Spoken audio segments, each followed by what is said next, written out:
नित्याय सदाय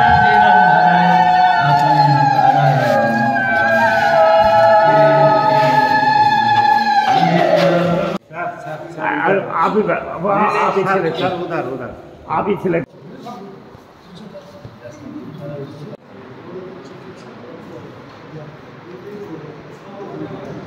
वरुणेन्द्ररुद्रमरुतं सदेन्दुदे वैस्तवै वेत्रैसङ्गपराक्रमरुपरिसरै गायन्त्यं सामगा ध्यानमुपस्थिततत्गतेन मनसा पश्येम्स्यामि योगिनो ये सन्तनविदुसुरासुरगणः देवाय तस्मै नमः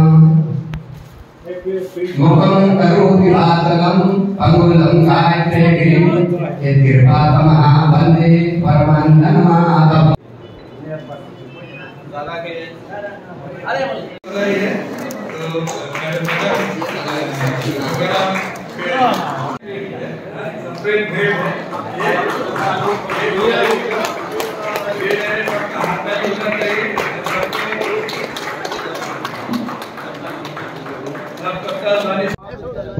चिकित्सालय अंतर्गत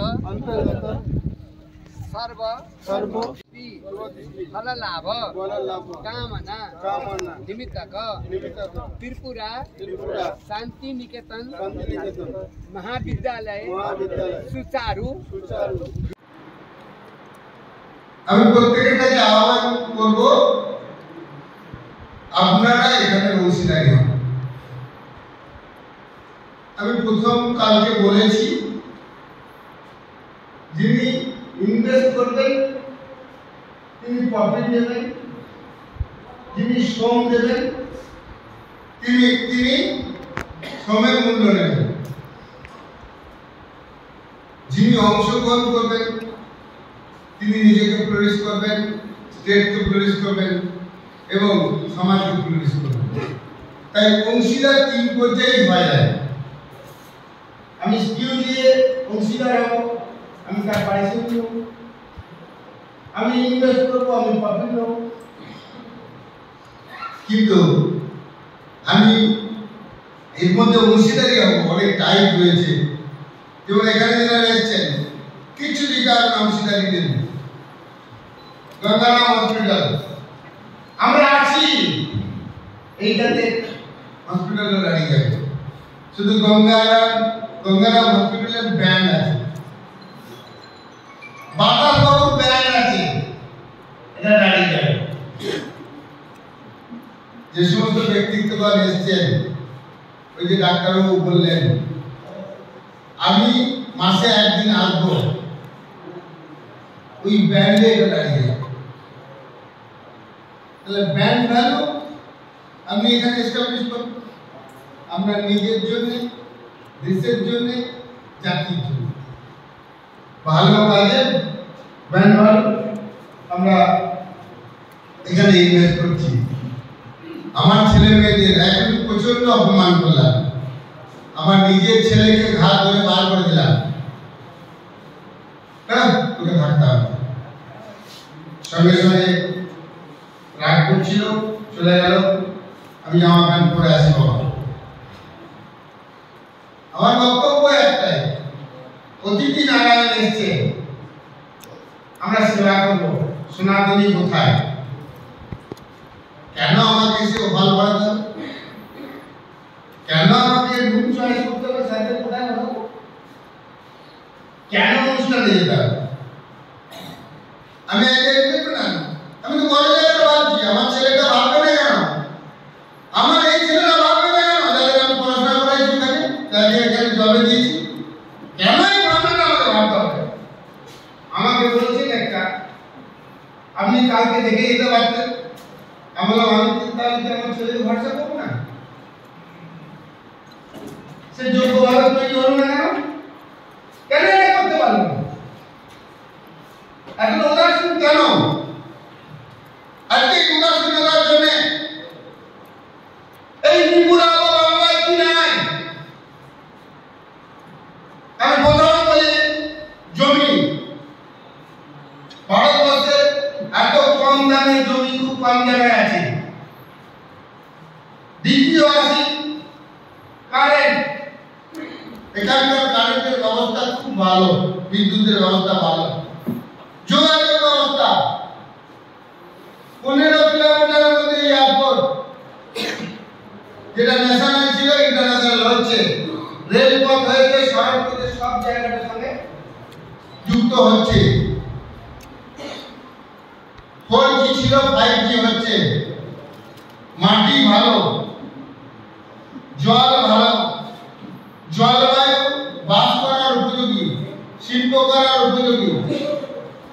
তাহলে হলো না কেন? এই এয়ারপোর্ট আমাদের কাছে অভিশাপ। একটু পয়সা ছিল, এয়ারপোর্টটা ধরে কোথাও পড়তে চলে গেছি, ইয়ারে আমরা একটা ভালো চকচকে জায়গা দেখে সেখানে ইনভেস্ট করেছি, নলেজ ইনভেস্টর, ক্যাপিটাল ইনভেস্টর। সেখানকার ঝাঁজ হচ্ছে যে পরিবেশ দেখে আমি আসতে চাই, আমার স্ত্রী আসতে, আমার ছেলে আসে না, এটা আস্তে আস্তে সুসান হয়ে যাচ্ছে। তাহলে একটু মেন্টালি যদি আমরা এন্টারপ্রেনারশিপ মেন্টালি নিতে পারতাম, হবে না কেন? Ladies and gentlemen, सर्वप्रथम त्रिपुरा शांति निकेतन मेडिकल कॉलेज और अस्पताल की पूरी टीम का बहुत बहुत आभार कि आपने मुझे ये अवसर दिया ये हिस्टोरिक इवेंट का हिस्सा बनने का। पिछले 2-3 हफ्ते से हमारा डेलिब्रेशंस चल रहा था, ब्रेनस्टॉर्मिंग सेशंस हुए और उसमें मैंने यही जताया कि अभी जो हम अगरतला त्रिपुरा राज्य में हैं, ये 7 सिस्टर्स ऑफ नॉर्थ ईस्ट का एक पार्ट है। कभी आपने सोचा कि ये जो नॉर्थ ईस्टर्न रीजन है, ये जो 7 सिस्टर्स हैं, इसका विकास क्यों नहीं हुआ? क्यों यहाँ के जो इंफ्रास्ट्रक्चर है, कनेक्टिविटी है, डेवलपमेंट है, क्यों इसमें बाधाएं पहुंचाई गई? क्यों यहाँ पे इंसर्जेंसी है? क्यों यहाँ पे टेररिज्म है? क्यों यहाँ पे अराजकता है? So in the last 10 years it has been the endeavor for the top leadership of the country to develop the Northeast with emphasis on capacity building, infrastructure, connectivity, rail networks, roads, infrastructure. That includes improvement in education as well as healthcare.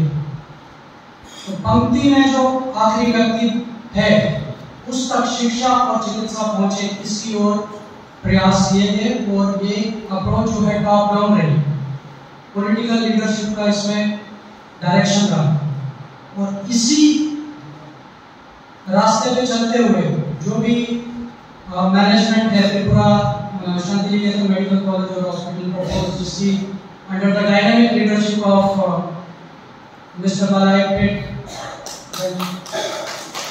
advisor Patil sir and Professor Dr. Dilip Kumar Bhaumik, they have taken a yeoman task and they have taken a baby step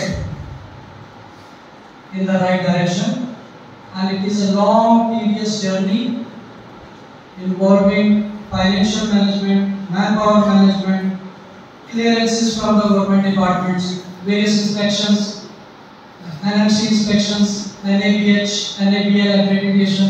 वनस्पति इस त्रिपुरा धरती को लेकर के सभी खुश हो रहा।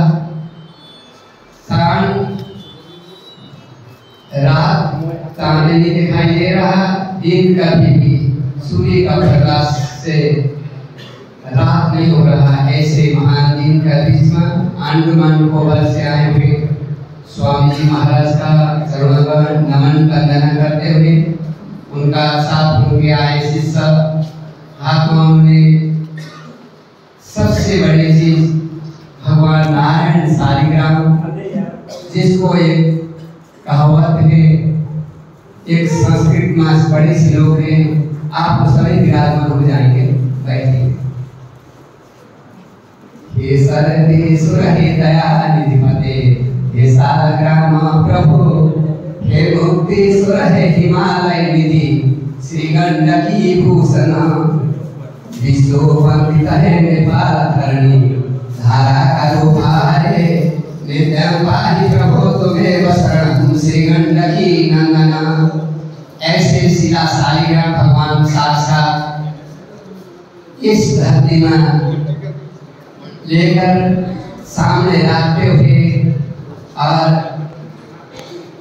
इस भगवान शालिग्राम नारायण को मैं स्पर्श करते माथा में लगाते मैं भगवान साक्षी रास्ते हम बोल रहा हूँ। आज Mayavir ji Shanti Tripura Shanti Niketan medical college and hospital 100 bed का इन्होंने दायित्व लेकर के 90 दिन नहीं रात नहीं मधुबन जैसा जंगल में बैठे आपने इस स्ट्रक्चर को इस भवन को कई भवन आपने निर्माण करके आपने दिखा दिया। अभी सभी जनता जनार्दन को सभी को अपूर्ण नहीं पूर्ण विश्वास हो गए। आप जो चाहेंगे वो स्वयं विश्वकर्मा भगवान आपका संपूर्ण पूरा करेंगे। ভারতবর্ষের বিভিন্ন প্রান্ত থেকে মেডিকেল ফিল্ডের বিভিন্ন ব্যক্তিত্ব এসছেন এবং আমাদের সঙ্গে গুরুজি এসছেন তেনার শিষ্যদের নিয়ে 2024-25 শিক্ষাবর্ষে আমরা মেডিকেল কলেজ শুরু করতে চাইছি। আইনি প্রসেস আছে, সেগুলো চলছে, পরিকাঠামোর প্রসেস আছে, সেগুলো চলছে। রাজ্য সরকারের সহযোগিতায় ত্রিপুরাবাসীর দ্বারা আমাদের সকলের প্রচেষ্টায় এই মেডিকেল কলেজ 2024-25 সেশনে শুরু হবে। আমরা 1 বছরের মধ্যে 650 বেডের হসপিটাল সম্পূর্ণ করে নিয়ে সমস্ত ধরনের পরিষেবা শুরু করে দিতে পারব, এই ব্যাপারে আমরা অঙ্গীকারবদ্ধ। এবং 2 বছরের মধ্যে 1100 বেডের হসপিটাল আমরা কমপ্লিট করব। আমাদের এখানে চিন্তা ভাবনা হচ্ছে যে আমরা মেডিকেল কলেজ, পিজি এবং medical related paramedical, nursing, pharmacy এবং ডিজিটাল ইউনিভার্সিটি, যার মধ্য দিয়ে হেলথ সেক্টরকে ডেভেলপমেন্ট করতে পারব। আশা করছি সকলের প্রচেষ্টায় 2027-এর মধ্যে টোটাল কাজ আমরা কমপ্লিট করে দিতে পারবো। ত্রিপুরা রাজ্যের যে জনগণ আছে তাদের উদ্দেশ্যে কি বার্তা থাকবে আজকে? ত্রিপুরা রাজ্যের জনগণের উদ্দেশ্যে আমরা বলি, ত্রিপুরা রাজ্যে তো জনগণ তো আপনার এমনি একটু নিম্ন শ্রেণী, তাদের জন্য আপনারা কিরকম ফেসিলিটি রাখবেন? সেটাই, কারণ সবাইকে যদি ডাক্তারি পড়তে হয় সেই জায়গার মধ্যে আপনারা কী ফেসিলিটি দেবেন? ত্রিপুরা রাজ্যের মানুষের উদ্দেশ্যে আমার বার্তা যে সমস্ত স্কিল ম্যান পাওয়ার, সে ডাক্তারি, ইঞ্জিনিয়ারিং বা আদার সেক্টরে যারা বাইরে স্টেটকে ডেভেলপ করতে কিছু অর্থের বিনিময়ে গেছেন, তাদের ফিরে আসার বা ফিরিয়ে আনার প্রচেষ্টা করতে হবে। তার জন্য যে পরিকাঠামোর দরকার করতে হবে, কারণ স্কিল ম্যান পাওয়ার ছাড়া সেখানে ডেভেলপ হয় না। এখানকার স্কিল ম্যান পাওয়াররা অধিকাংশই বাইরে জব করতে যায়, এই মাইগ্রেশনটা ঠেকাতে হবে। তার জন্যে আমি মনে করি উদ্যোগপতিদের উচিত ত্রিপুরা যে সমস্ত জনগণ আছেন তেনাদের যে একটা মিনি পৃথিবী তৈরি করা। মিনি পৃথিবী বলতে সেখানে রিক্রিয়েশন থাকবে, সেখানে এডুকেশনের সমস্ত ধরনের ইনস্টিটিউট থাকবে, সেখানে থাকবে যে culture academy, sports academy, total একটা মানুষের জীবন জীবিকার জন্যে যা আধুনিক দুনিয়ায় পাওয়া যায় এখানে পাওয়া যেতে হবে। সেই স্কিল ম্যান পাওয়ার যখন ফিরবে, তখন আপনারা যেটা বলছেন গরিব মানুষ তারা কর্মসংস্থান পাবে। কারণ একটি ডাক্তার যদি ফিরে আসে, তার সঙ্গে সঙ্গে 10টি লোকের কর্মসংস্থান হয়ে যাবে যদি পরিকাঠামো থাকে, আর পরিষেবা হয়ে যাবে মিনিমাম পার ডে 1000 লোকের। তো সোশ্যাল ডেভেলপমেন্টটা এইভাবে হবে। আশা করছি বিশেষ করে আপনাদের মাধ্যমে জনগণকে সচেতন করে আমরা 2027-এর মধ্যে ম্যান পাওয়ার ফিরিয়ে আনার প্রচেষ্টায় 25% ম্যান পাওয়ারকে ফিরিয়ে আনতে পারবো। এই কারণেই গঙ্গারাম হসপিটালের যেমন চেয়ারম্যান সাহেব এসছেন, বাতাস সাহেব এসছেন, তিনিও মণিপুর মেডিকেল কলেজ চালান, এসছেন, নীতি নির্ধারণ করেন সেই ধরনের বিভিন্ন ব্যক্তিত্ব, এবং এসছেন বিভিন্ন প্রফেসর, সঙ্গে ডাক্তারবাবু। আপনাদের সকলের প্রচেষ্টায় আপনাদের ত্রিপুরা অন্য রূপ আমরা দেখতে পারবো 2027-এর মধ্যে, এই আশা আমি করছি।